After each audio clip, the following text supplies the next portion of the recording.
अस्सलाम वालेकुम स्टूडेंट्स, मैं हूं आपका फ़िज़िक्स टीचर मुस्तजाब हैदर। आज हम लोग चैप्टर नंबर 7 का नेक्स्ट आर्टिकल पढ़ने जा रहे हैं जो कि है simple harmonic motion and uniform circular motion. ये दो डिफरेंट टाइप की मोशंस को एक दूसरे के साथ रिलेट करने जा रहा है आर्टिकल।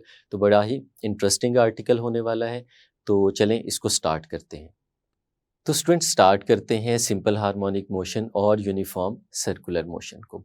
जैसे कि हम लोगों ने अपने लास्ट लेक्चर में ये सीखा कि सिंपल हार्मोनिक मोशन क्या होती है। हमने देखा कि जब भी कोई ऑब्जेक्ट इस तरह से ऑसिलेट करे कि उसकी ऑसिलेशन में एक्सेलरेशन और डिस्प्लेसमेंट के दरमियान हमेशा डायरेक्ट रिलेशन रहे और उसका जो एक्सेलरेशन है वो हमेशा उसके सेंटर की तरफ डायरेक्ट रहे, तो हम इस तरह के मोशन को सिंपल हार्मोनिक मोशन का नाम देते हैं। इसी तरह हम लोग अपने चैप्टर नंबर 5 में सर्कुलर मोशन को भी डिस्कस कर चुके हैं। सर्कुलर मोशन क्या होती है कि जब भी कोई ऑब्जेक्ट एक सर्कुलर पाथ में मूव करता है तो उसकी मोशन को हम लोग सर्कुलर मोशन का नाम दे देते हैं। अब क्वेश्चन यहाँ पे ये उठता है कि हमारे इस आर्टिकल के टाइटल में ये दोनों चीज़ें एक साथ लिखी जा रही हैं, तो इन दोनों के दरमियान रिलेशन क्या है? आज हम इसी रिलेशन को एक्सप्लोर करेंगे। हम देखेंगे कि किस तरह से यूनिफॉर्म सर्कुलर मोशन जो है वो रिलेट करता है सिंपल हार्मोनिक मोशन के साथ, और फिर हम इसको रिलेट करने के बाद कौन कौन से एडवांटेजेस ले सकते हैं इस रिलेशन से। तो सबसे पहले हम सिंपल हार्मोनिक मोशन को ही देखते हैं। तो हम लोगों ने देखा था कि अगर हमारे पास एक vertically suspended mass spring system हो, बिल्कुल उसी तरह से कि इमेजिन करें कि हमारे पास एक स्प्रिंग है जिसके अपर पार्ट को हम लोगों ने एक रिजिड सपोर्ट के साथ जोड़ दिया है और इसे वर्टिकली हैंग होने के लिए छोड़ दिया, और इसका जो बॉटम वाला पार्ट था वहाँ पे हम लोगों ने एक मैस इसके साथ अटैच कर दिया। तो ये एक vertically suspended mass spring system हो गया। इस वक्त ये अपनी मीन पोजीशन पे मौजूद है, ये ऑसिलेट नहीं कर रहा, ये अपने इक्विलिब्रियम स्टेट में मौजूद है। लेकिन अगर हम कुछ इस तरह से करें कि इसके मैस के साथ एक पॉइंटर अटैच कर दें जो कि रिप्रेजेंट कर रहा होगा हमारे मैस की मोशन को, जैसे कि आपको नज़र आ रहा है, और फिर हम कुछ इस तरह से करें कि इस सस्पेंडेड मैस को डाउनवर्ड्स डायरेक्शन में पुल करें, हम इसे खींचते हैं नीचे की तरफ और एक सर्टेन डिस्प्लेसमेंट तक ले जाते हैं और उसके बाद हम इसे रिलीज कर देते हैं। तो ये क्या होगा, ये रिस्टोरिंग फोर्स की वजह से अपवर्ड डायरेक्शन में मूव करना शुरू कर देगा और फिर ये अपनी इक्विलिब्रियम पोजीशन पे जाएगा, लेकिन उस इक्विलिब्रियम पोजीशन पे रुकेगा नहीं, बल्कि अपने इनर्शिया की वजह से उस इक्विलिब्रियम पोजीशन से भी ऊपर चला जाएगा और एक सर्टेन हाइट अटेन करेगा और उसके बाद ये वापस दोबारा से नीचे आएगा। क्यों? क्योंकि एक दफ़ा फिर से रिस्टोरिंग फोर्स इसे मीन पोजीशन की तरफ लेके आने की कोशिश करेगी और फिर दोबारा से मीन पोजीशन पे आएगा और फिर उसके बाद दोबारा नीचे चलना शुरू हो जाएगा। यानी हमारा ये जो मैस स्प्रिंग सिस्टम है, इसमें अटैच्ड मैस जो है वो ऑसिलेट करना शुरू कर देगा, वो अप एंड डाउन इस डायरेक्शन में मूव करना शुरू कर देगा। और अगर इसके साथ लगे हुए आप पॉइंटर को देखते हैं, तो जहाँ जहाँ हमारा मैस मूव कर रहा है एग्जैक्टली उसके साथ साथ हमारा पॉइंटर भी अप एंड डाउन मूव करता जा रहा है। तो अगर पॉइंटर की मूवमेंट को रिप्रेजेंट करना हो तो यहाँ पे हम एक लाइन ड्रॉ कर देते हैं, एक वर्टिकल लाइन लगा देते हैं जो यहाँ पे आपको बी सी की फॉर्म में नज़र आ रही है। बी सी वो वर्टिकल लाइन है जिसके ऊपर हम रिप्रेजेंट कर सकते हैं अपने ऑसिलेट करते हुए मैस की मूवमेंट को, और वो मूवमेंट को रिप्रेजेंट करेगा हमारा पॉइंटर जो कि बी सी लाइन के ऊपर मूव कर रहा है।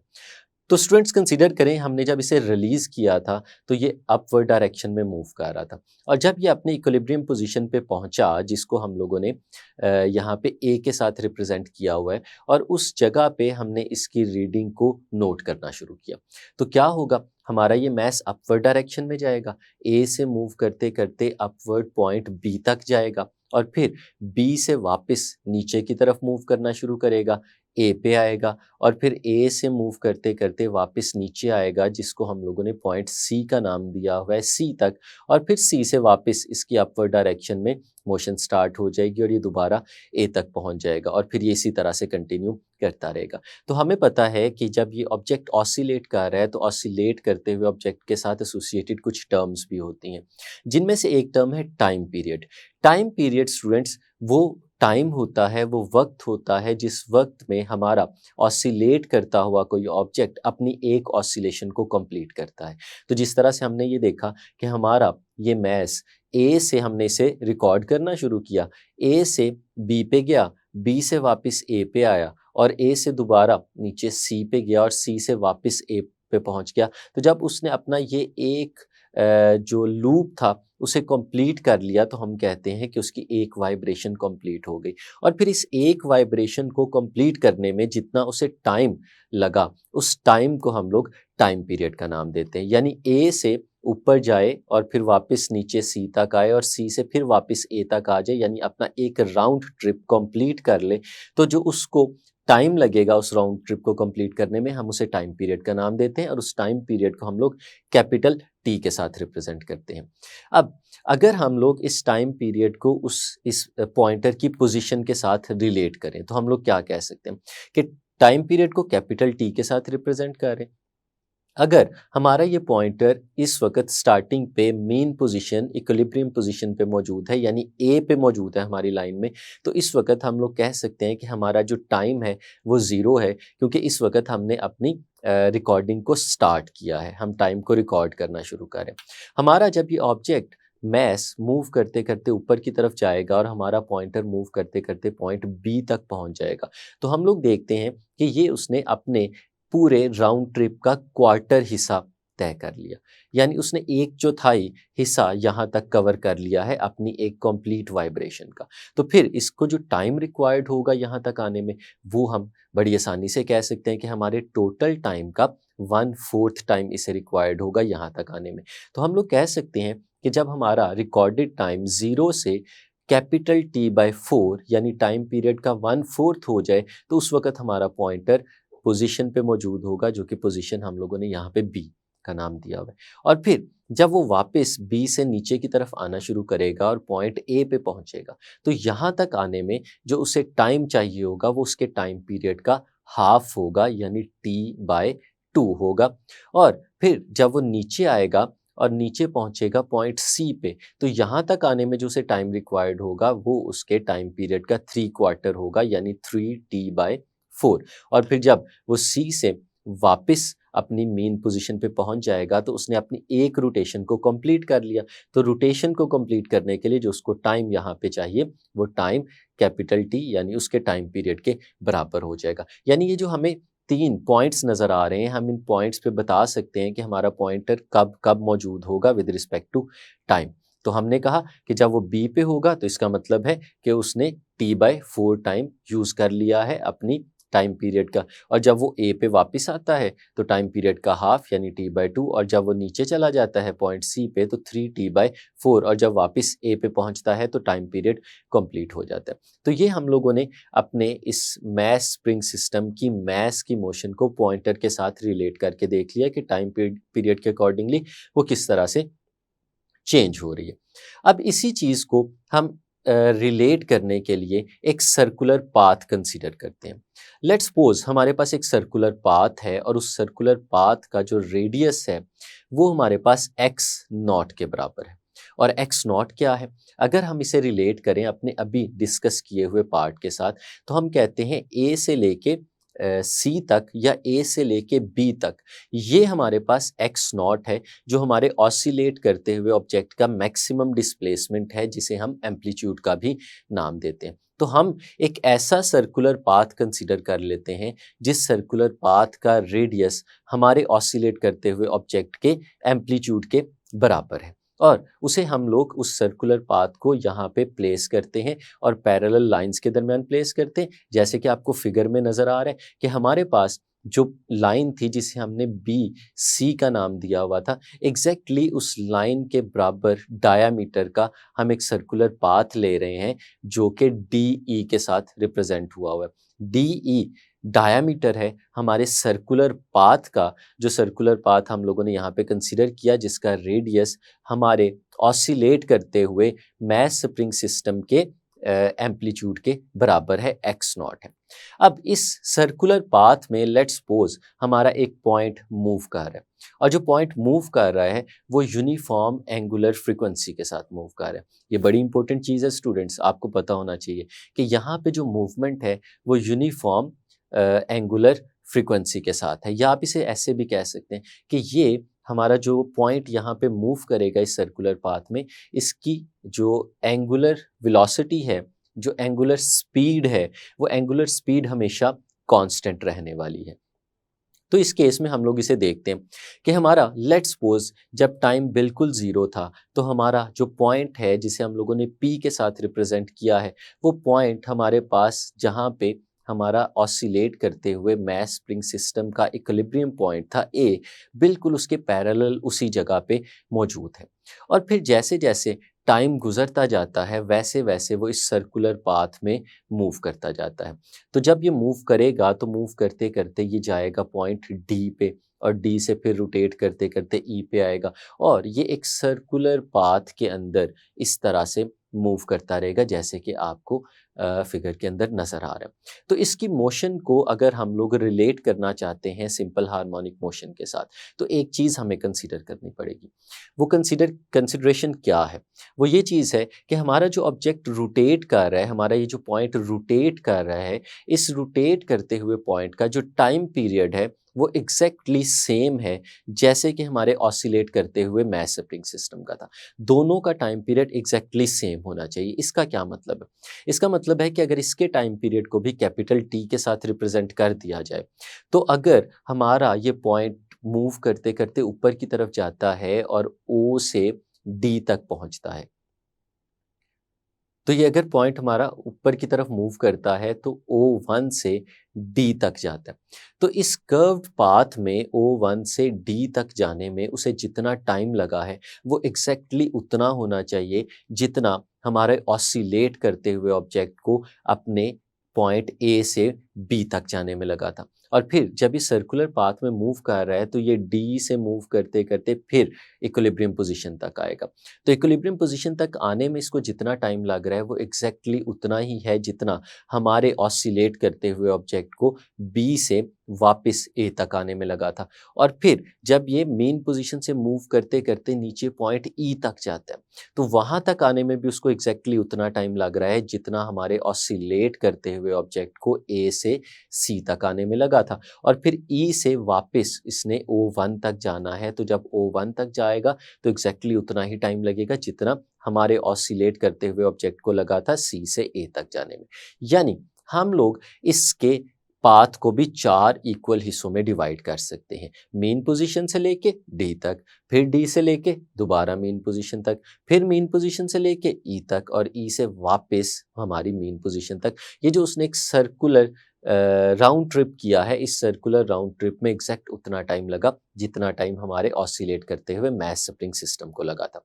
अब अगर इसको भी हम लोग in terms of time period देखें तो हम लोग कह सकते हैं कि मेन पोजीशन से लेके पॉइंट डी तक जब हमारा पॉइंट मूव किया, तो इस मूवमेंट के दौरान जो उसे टाइम लगा वो टाइम पीरियड का हाफ था, टाइम पीरियड का 1/4 था। यानी T/4 में वो हमारे पॉइंट डी तक पहुंच चुका था। और फिर डी से वापस मेन पोजीशन तक आने में जो उसे टाइम लगा वो एक और T/4 था, और अगर टोटल करें तो ये T/2 बन गया, यानी टाइम पीरियड का हाफ टाइम। और फिर उसी से नीचे की तरफ आते हैं तो हम लोग देखते हैं कि जब वो पॉइंट ई पे पहुंचता है तो 3/4 हमारे टाइम पीरियड के वो यूटिलाइज कर चुका होता है, और फिर जब वापस पहुंचेगा वो हमारे मेन पोजीशन पे तो वो पूरा टाइम पीरियड कंप्लीट कर चुका होगा। तो ये दो मोशंस हम लोगों ने देख ली और हमने देखा कि दोनों का टाइम पीरियड बिल्कुल सेम है। अगर हम लोग बात करते हैं horizontal vertical mass spring system की, तो वो अप एंड डाउन ऑसिलेट कर रहा था, और जो हमारा ये पॉइंट था ये सर्कुलर पाथ के अंदर रोटेट कर रहा था। अब अगर हम इन दोनों चीज़ों को रिलेट करें आपस में, तो हम एक नई डायमेंशन से इसको सीख सकते हैं। इमेजिन करें कि हमारे एक एंड से रेज ऑफ लाइट हैं जो हमारे इस ऑब्जेक्ट के ऊपर पड़ रही हैं। वो ऑब्जेक्ट जिसको हमने पॉइंट पी का नाम दिया हुआ है और जो सर्कुलर पाथ में रोटेट कर रहा है। अब वो जो पॉइंट सर्कुलर पाथ में रोटेट करेगा, आप समझे वो पॉइंट नहीं है बल्कि बॉल ऑफ मैस है। एक छोटा सा मैस का बॉल है जो इस पॉइंट के साथ साथ मूव कर रहा है। और जो हमारे पास एक लाइन नज़र आ रही है जिसे हमने डी ई का नाम दिया हुआ है, ये लाइन जो है ये एक स्क्रीन है। जिस स्क्रीन के ऊपर हमारे पास प्रोजेक्शन प्लॉट किया जा सकता है हमारे इस मूव करते हुए मैस का। तो इमेजिन करें कि रेज ऑफ लाइट है, रोशनी है और वो रोशनी पड़ रही है और रोशनी हमारी इस स्क्रीन जिसे हम लोगों ने डी ई का नाम दिया हुआ है इसके ऊपर पड़ी। तो जो हमारे पास पॉइंट पी होगा उस पी का प्रोजेक्शन इस स्क्रीन के ऊपर डिस्प्ले हो रहा होगा। अब आप इसको ज़रा इमेजिन करें, देखिएगा कि जैसे जैसे इस सर्कुलर पाथ पे हमारा ये मैस मूव करते करते मेन पोजीशन से डी तक जाता है, वैसे वैसे हमारा जो प्रोजेक्शन है वो हमारी लाइन पे ओ से डी की तरफ मूव करना शुरू कर देता है। यानी हमारा जो पॉइंट है यानी जो मैस है वो जब सर्कुलर पाथ में नीचे से ऊपर की तरफ मूव कर रहा होगा तो उसके साथ साथ इसका प्रोजेक्शन भी है जो इस स्क्रीन पे मूव करते करते अपवर्ड डायरेक्शन में जा रहा होगा। और जब ये पॉइंट डी पे पहुंचेंगे तो उस पॉइंट डी के ऊपर हमारा मैस और प्रोजेक्शन कोइंसाइड कर जाएंगे, दोनों एक ही जगह पे मौजूद होंगे। और फिर उसके बाद क्या होगा? उसके बाद हमारा मैस जो है वो आगे आना शुरू कर देता है। अब मैस जब आगे आना शुरू करेगा तो आप कंसीडर करें कि प्रोजेक्शन डालने के लिए जो रेज़ ऑफ लाइट है हम उसकी डायरेक्शन को भी चेंज कर देते हैं। अब जो प्रोजेक्शन है वो दूसरे एंड से इसके ऊपर पड़ रहा है। अब इस प्रोजेक्शन को अगर हम गौर से देखें तो हमारा चूँकि ये जो मैस है ये अब डी से ओ की डायरेक्शन में जा रहा है, नीचे की तरफ जा रहा है। और इस सर्कुलर पाथ में मीन पोजीशन की तरफ मूव करते हुए इस मैस का जो प्रोजेक्शन है वो भी हम देखेंगे कि जैसे जैसे ये मैस मीन पोजीशन की तरफ जाता है वैसे वैसे इसका प्रोजेक्शन भी डाउनवर्ड्स डायरेक्शन में साथ साथ मूव करता जाता है। और ये मीन पोजीशन से नीचे आता है और पॉइंट ई की तरफ मूव करता है तो हम देखते हैं कि हमारा प्रोजेक्शन भी साथ साथ ई की तरफ मूव करता जा रहा है। और फिर जब ये ई से आगे जाएगा दोबारा मीन पोजीशन की तरफ तो हम फिर अपने प्रोजेक्शन के लिए जो रेज ऑफ लाइट है वो दूसरे एंड पे कंसीडर करेंगे और वहाँ से बनने वाले प्रोजेक्शन को देखेंगे। तो अब ये बड़ी इंटरेस्टिंग सी चीज़ आपको नज़र आ रही होगी कि जैसे जैसे हमारा ये पॉइंट जिसको अब हमने एक मैस से रिप्रेजेंट किया हुआ है ताकि उसका प्रोजेक्शन दिखा सके, वो जैसे जैसे सर्कुलर पाथ में मूव करता चला जाता है वैसे वैसे बिल्कुल उसके साथ साथ हमारा जो प्रोजेक्शन है वो डी और ई लाइन के ऊपर मूव करता चला जाता है। यानी प्रोजेक्शन एक वर्टिकल लाइन के ऊपर मूव कर रहा है और हमारा जो पॉइंट है वो एक सर्कुलर पाथ के अंदर मूव करता जा रहा है। यानी हम लोग अगर इन दोनों मोशंस को देखें, इन दोनों मूवमेंट्स को देखें तो ये एक दूसरे के साथ रिलेट तो कर रही हैं लेकिन एग्जैक्टली एक मोशन नहीं है। अब अगर हम इन दोनों चीज़ों को इकट्ठा देखें, किन दोनों चीज़ों को, ये जो सर्कुलर मोशन है इसको देखें और साथ में vertically suspended mass spring system को भी देखें और इनको एक साथ मूव कराएं क्योंकि इन दोनों चीज़ों का टाइम पीरियड सेम है। तो टाइम पीरियड सेम होने का मतलब ये कि हम इनकी मूवमेंट्स को एक दूसरे के साथ देख सकते हैं। अब अगर आप देखें तो जैसे जैसे हमारा मैस स्प्रिंग सिस्टम का मैस अपवर्ड डायरेक्शन में मूव करेगा वैसे वैसे सर्कुलर पाथ में मूव करता हुआ हमारा मैस भी अपवर्ड डायरेक्शन में पॉइंट डी की तरफ जाना शुरू कर देगा। और जो ज़्यादा इम्पोर्टेंट चीज़ है वो है हमारा प्रोजेक्शन, जिसको आप देखें वो भी साथ साथ मूव करते हुए डी की तरफ जा रहा है।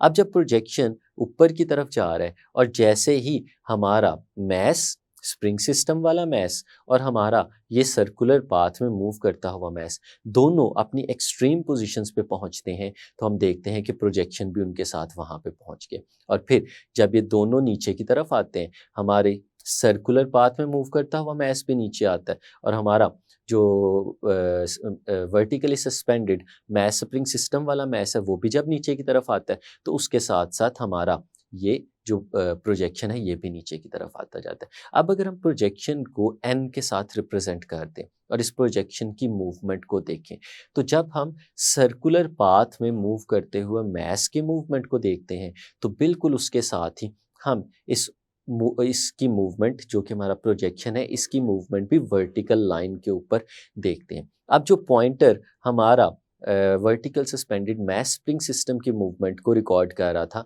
अगर उसकी मूवमेंट को इस प्रोजेक्शन की मूवमेंट के साथ रिलेट करके देखें तो आप देखेंगे कि ये दोनों मूवमेंट्स एग्जैक्टली सेम है। जैसे जैसे हमारा पॉइंटर ऊपर की तरफ जाता है, बिल्कुल उसी तरह से हमारा प्रोजेक्शन भी ऊपर की तरफ जा रहा है, और जब हमारा पॉइंटर नीचे की तरफ जा रहा है तो हमारा प्रोजेक्शन भी उसके साथ साथ नीचे की तरफ जा रहा है। यानी हम लोग कह सकते हैं कि हमारा अगर कोई ऑब्जेक्ट सर्कुलर पाथ में मूव कर रहा हो तो सर्कुलर पाथ में मूव करते हुए ऑब्जेक्ट का जो प्रोजेक्शन है वो ऑसिलेट कर रहा होता है।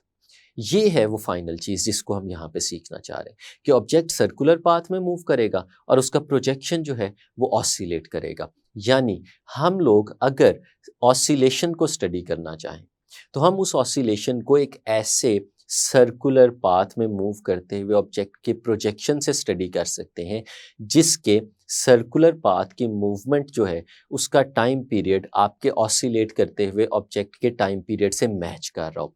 और जो दूसरी इंपॉर्टेंट चीज़ है वो ये है कि जो सर्कुलर पाथ आपने बनाया है उस सर्कुलर पाथ का जो रेडियस है वो और जो हमारा एम्पलीट्यूड है ऑसिलेट करते हुए ऑब्जेक्ट का वो भी सेम होना चाहिए। तो टाइम पीरियड हमारे दोनों मूवमेंट्स का यानी ऑसिलेट करते हुए ऑब्जेक्ट का भी और सर्कुलर पाथ में मूव करते हुए ऑब्जेक्ट का भी दोनों का टाइम पीरियड सेम हो, और दूसरा कि हमारे पास जो ऑसिलेट कर रहा है ऑब्जेक्ट उसका जो एम्पलीट्यूड है वो हमारे सर्कुलर पाथ के रेडियस के बराबर हो। तो फिर हम लोग ये कंक्लूजन निकाल सकते हैं कि सर्कुलर पाथ में मूव करते हुए ऑब्जेक्ट का जो प्रोजेक्शन है वो एग्जैक्टली रेप्लिकेट कर रहा है एक ऐसे ऑब्जेक्ट की ऑसिलेशन को जिसका टाइम पीरियड उसके बराबर था। तो इसका एडवांटेज क्या है? जब हम लोग ये चीज़ सीख चुके तो फिर हम लोग इसको अप्लाई कर सकते हैं किसी भी पॉइंट पे डिस्प्लेसमेंट को, वेलोसिटी को और एक्सेलरेशन को कैलकुलेट करने के लिए, क्योंकि हम इस प्रोजेक्शन की अगर डिस्प्लेसमेंट कैलकुलेट करेंगे, हम इसकी एक्सेलरेशन कैलकुलेट करेंगे, हम इसकी वेलोसिटी कैलकुलेट करेंगे, तो वो जो प्रोजेक्शन की वेलोसिटी, डिस्प्लेसमेंट, एक्सेलरेशन होगी वो basically vertically suspended mass spring system की ही वेलोसिटी, डिस्प्लेसमेंट और एक्सेलरेशन को रिप्रेजेंट कर रही होगी। तो स्टूडेंट्स ये है वो बेसिक एडवांटेज जो हम इन दोनों टाइप की मोशंस को रिलेट करके हासिल कर सकते हैं। तो नेक्स्ट लेक्चर्स में हम इन्हीं चीज़ों पे फोकस करने जा रहे हैं। तो स्टूडेंट्स ये था हमारा आज का लेक्चर जिसमें हम लोगों ने सिंपल हार्मोनिक मोशन को यूनिफॉर्म सर्कुलर मोशन के साथ रिलेट करके देखा। तो नेक्स्ट लेक्चर में हम लोग इस रिलेशन के एडवांटेजेस को देखेंगे कि हम किस तरह से इसको इस्तेमाल करते हुए डिस्प्लेसमेंट को देख सकते हैं, वेलोसिटी को देख सकते हैं और एक्सेलरेशन को देख सकते हैं। तब तक के लिए इजाज़त दीजिए। अल्लाह हाफ़िज़।